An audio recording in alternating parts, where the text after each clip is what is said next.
Alrighty then. So today we're going to be going over one of my new favorite snowball bases I like to do around here, and I'm going to have obviously an external TC. It's going to be anti-siege. I'm going to close this door, kind of messed up. I'm going to close it. There we go. It's very easy to disconnectable around here. Now we have this over here just in case somebody wants to pick into our bunker. We're going to have that. This is going to be the full base cost with the compound. We're going to have a different one without. Let's get into one of our compound gate houses with a bed. We get the jump. There we go. So we have great visibility, and in the event of a online raid, we are going to be removing these walls, and you're going to have great visibility. Let's remove that furnace. Just in case, look at that amazing visibility. It's wide open. You can see great and all around up there. You're not going to be able to get shot. It's a very hard angle to peek back into and win. So we're gonna have our turret up here, our starter. We're gonna have windows just in case we want to pick that up. We're gonna have turrets down here. So no matter what, you're gonna get seen by turrets. We're gonna be within the turret limit, and we're gonna be using all 12 turrets in this base, just so we have the best visibility and the best all around. There's some great side peaks and a great long range angle. If you know about the Brutalist peak, it's very OP. You're gonna be able to see close into behind the TC. You're gonna be able to see around very well with this mini China wall. Now, if you have a great eye, you might see what that is behind there. You're gonna have to crouch through that.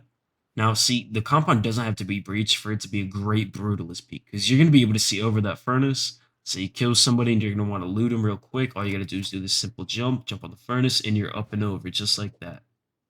Now, as you see, it is very tight, and nobody's gonna be able to really jump into the compound quite easy. So that's going to be very helpful. And as you see, a couple of you good-minded people are to see there's batteries behind these vending machines, just so it's a little bit more tanky to reach the batteries.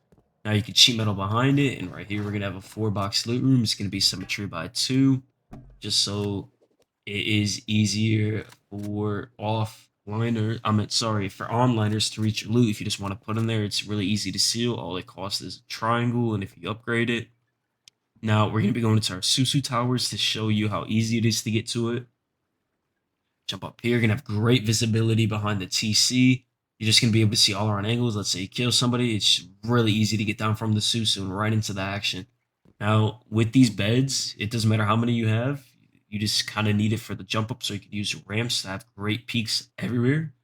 Great 360. I added the ladder hatch just in case some people like to get access to their wind turbines or get it at an even higher angle. It's just all around easier.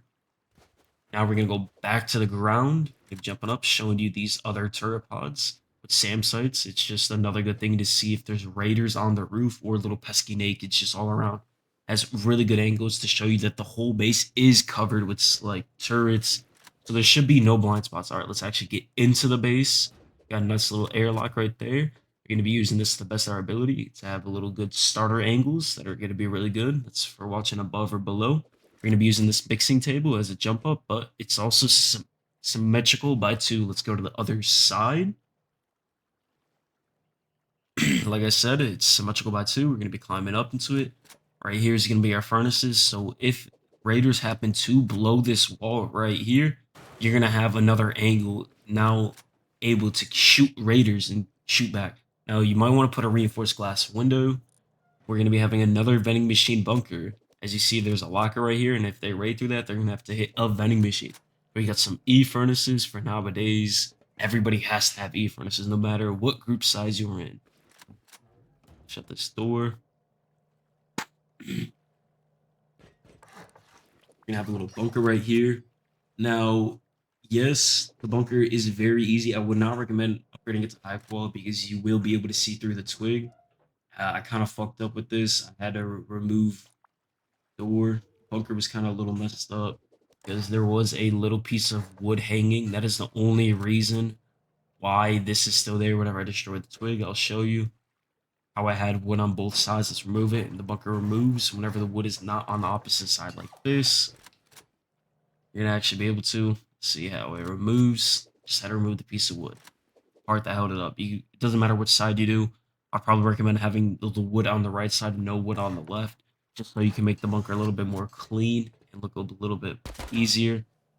See that we still don't have the angle into that door if they were to try to boom the door. Still gonna be how many rockets the stair bunker is.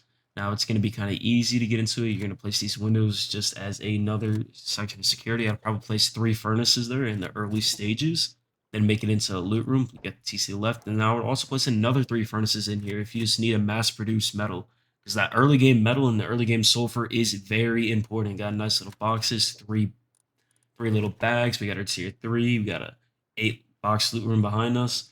Recommend using a ladder as a jump up here to just make it kind of easy, or a furnace. It doesn't matter. It's all temporary. Now it's gonna be symmetrical by two ways to get started. We're gonna have this pixel peak. If you know how to use it, it's a really well peak. Then we're gonna have the over peak, obviously. Just a little nice peak just to see if anybody's climbing or laddering up. It's going to be symmetrical too, like I said. We're going to climb up here. This is going to be really good for taking heli or any pesky nakeds on the roof trying to fuck with you. Climb up here. You're going to have your nice little campfire peak. Yes, it is very good. And if you don't want to use the campfire peak, you have this little bed peak, which is also very good. Now, if you don't want to get shot from afar from raid bases, you can use these upper peaks to still peek into your compound and still peek out just a little bit, just so you're a little bit more protected. I'm going to be showing you this angle, how hard it is. It's not the best of angles to win or fight from distance. So you're probably going to win that 9 times out of 10, depending on your spray. Now, I'm going to be showing you the build without the compound and to see how it looks. Yes, this base is the full cost without the compound. Very easy. Easy snowball base, as you see. Still doesn't look too crazy. Still has its tankiness. It's the same exact build. Everything is the exact same on the inside. But obviously, the upkeep is going to be a lot less. Everything is the exact same. And it is still a functional base without the compound. As you see, very cheap upkeep for any solo, duo, trio. You can even fit a quad. It'll get a little bit hard to put the 4th person in there, obviously. If we get 100 likes, I will make sure to do a tutorial on this.